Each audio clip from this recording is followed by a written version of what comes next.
Kai kurie filmai išgarsėja dėl netikėtų istorijos posūkių. Taip pat yra filmų, kuriuos prisimename dėl įspūdingų veikėjų.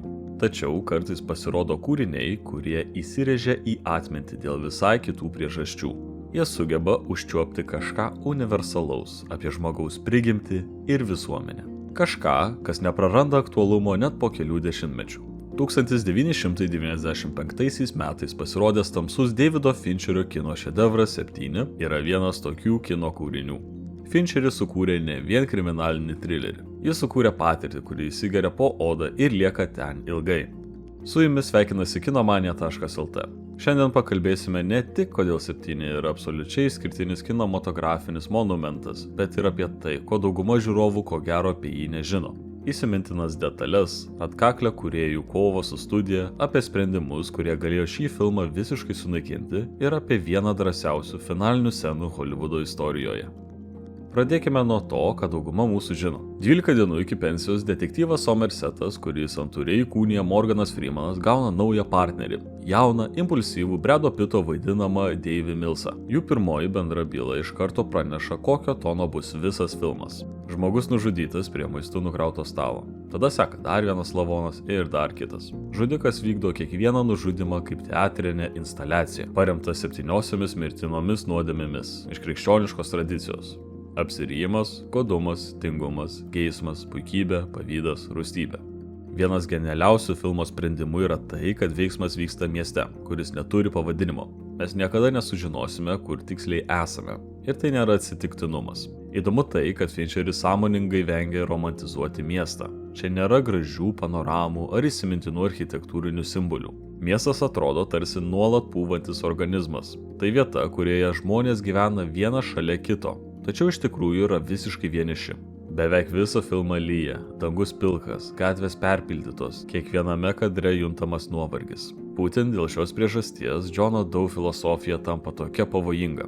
Jis nemano, kad naikina gerą pasaulį. Jis teigia, kad pasaulis jau seniai sugedęs. Ir tai labai svarbi detalė. Jis tarsi rodo pirštų į žaizdą, kuri, jo manymu, egzistavo jau seniai.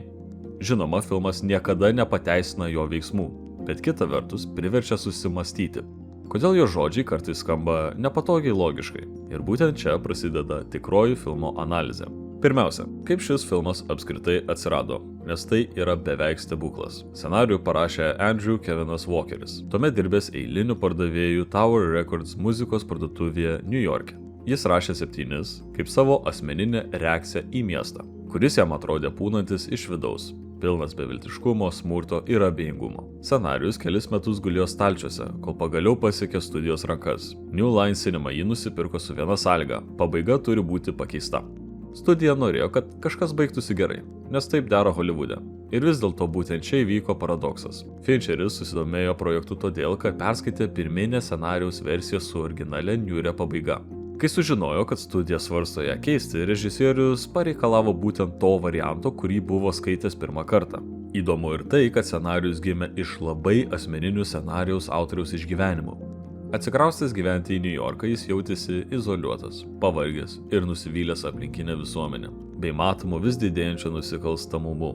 Didmiestis jam atrodė kaip vieta, kurioje žmonės nuolat mato blogį, tačiau pamažu nustoja į jį reaguoti.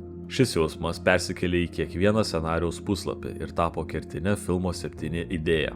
Taigi, Fincheris atsisakė keisti tamsią juostos pabaigą, o jo pasirinkimą palaikantis Bradas Pittas turėjo savo sutartyje sąlygą, kuri jam leido pasitraukti iš projekto, jei studija priverstų keisti finalą. Jis laikėsi tos sąlygos tvirtai ir studija galiausiai nusileido. Tai Holivude yra reta, labai reta. Ypač, kai kalba eina apie tokią tamsią, bekompromisinę pabaigą. Davidas Fincheris yra žinomas dėl atidaus dėmesio detalėms ir 7 nėra išimtis. Greičiau jo vizitinė kortelė. Viso filmo metu lyja.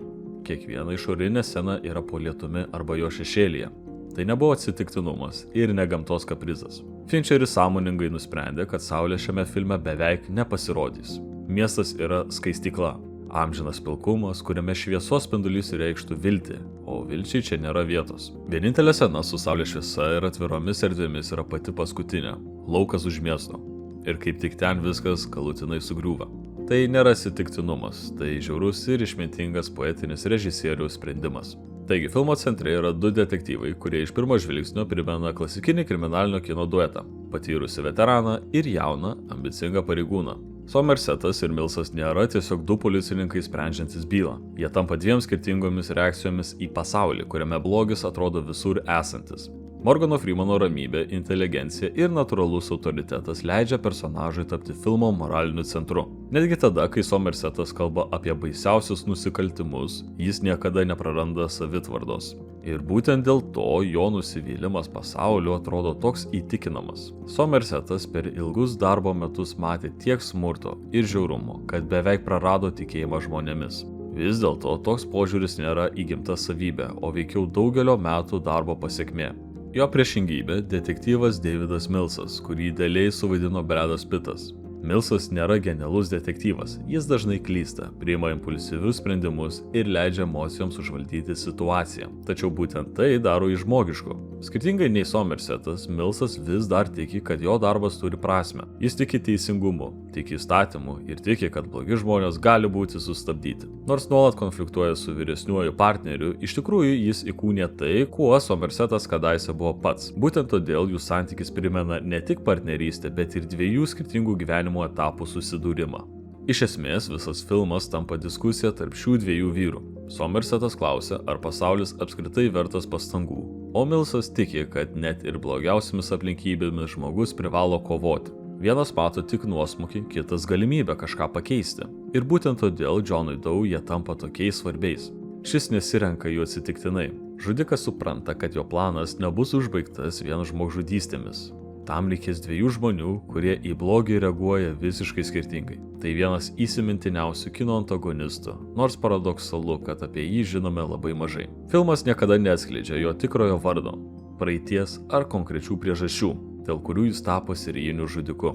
Mes nežinome, kas jis buvo prieš pradėdamas savo misiją, ir būtent dėl to personažas atrodo dar baugesnis. Kalbant apie Kevino Spacey vaidmenį, čia slypi vienas labiausiai apgalvotų rinkodaros sprendimų to dešimtmečio kine. Spacey nebuvo reklamuojamas plakate. Jo vardas nebuvo minimas oficialiai iki pat filmo išleidimo. Jis atvyko į aikštelę tik filmo viduryje, jau po to, kai Freemanas ir Pittas buvo visiškai apsigyvenę savo personažuose. Tai buvo sąmoningas sprendimas ir pats Spacey jį pasiūlė. Jonas Doe išsiskiria tuo, kad jis beveik neturi tradicinės asmenybės. Jis neturi humoro jausmo, neturi charizmatiškų monologų ar ryškių charakterio savybių. Jis atrodo kaip paprastas žmogus, kurį galėtum sutikti gatvėje ir net nepastebėti. Ir būtent dėl to jis toks bauginantis. Žudikas laiko save ne nusikaltėliu, o pranašu. Žmogumi, kuris buvo priverstas imtis veiksmų todėl, kad visuomenė jo akimis nustojo kreipti dėmesį į nuodėmę ir moralinį nuosmukį. Jonas Doe pasisavina Dievo vaidmenį ir pats nusprendžia, kas yra nusidėjėlis, kokia bausmė jam priklauso ir kada ji turi būti įvykdyta. Kovodamas su nuodėmėmis, jis pats tampa jų įsikūnijimu. Žmogumi, kuris taip stipriai tikėjo savo teisumu, kad nusprendė tapti teisėju, prisiekusiuoju ir budeliu viename asmenyje. Ir būtent tai paverčia vienu pavojingiausių kino antagonistų. Bet grįžkime prie to, kas šiame filme yra labiausiai nepakankamai įvertinta. Kalbame apie garso takelį ir tai, kaip Fincheris naudoja tylą kaip ginklą. Kompozitorius Howardas Schueras sukūrė muziką, kuri sąmoningai vengia to, ko žiūrovas tikisi. Nėra dramatiškų styginių, kai randamas lavonas. Nėra įtampos muzikos, kai detektyvai artėja prie tiesos. Ypač svarbu yra tai, kaip Fincheris naudoja tylą pačiose intensyviausiose scenose. Kai Somersetas ir Millsas pirmą kartą atvyksta į nusikaltimo vietą, fone beveik nieko negirdėti. Jokios muzikos, tik techniniai garsai, policijos radijas, batų aidas ant grindų. Ir tai veikia baisiau nei bet kokia dramatiška muzika. Kitas aspektas, apie kurį retai kalbama, 7 – vienas pirmųjų didelių Holivudo filmų, kuris atvirai ir be romantizavimo vaizduoja policijos bejėgiškumą. Somersetas ir Millsas neherojiškai kovoja su sistema. Jie tiesiog dirba viduje jos ir žino, kad ji yra sugedusi. Jie nėra korumpuoti ar blogi. Jie tiesiog yra du žmonės, bandantis daryti savo darbą pasaulyje, kuris jų darbo faktiškai nenori. Kai kalbame apie 7, dažniausiai prisimenamos pačios žmogžudystės. Jo šokiruojančios, kraupios ir iki šiol išlieka vienomis garsiausių kriminalinio kino istorijoje.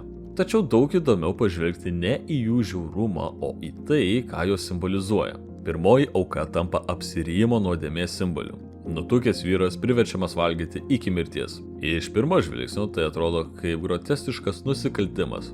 Tačiau Johno Doe logikoje tai tampa pertekliaus ir saiko praradimo metafora. Žmogus, kuris visą gyvenimą nežinojo ribų, miršta būtent dėl savo nesugebėjimo sustoti.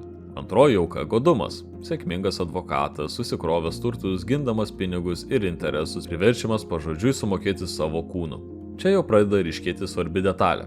Johnas Doe nesirenka konkrečių žmonių dėl asmeninių priežasčių, jis renkasi simbolius. Tačiau kuo toliau vystosi istorija, tuo labiau matome jo vaidmenystę. Jis baudžia ne sistemą, o atskirus individus. Jeigu visuomenė iš tiesų serga, ar vieno žmogaus nužudymas ką nors pakeičia, jeigu problema yra kultūrinė, kodėl atsakomybė tenka pavieniams asmenims?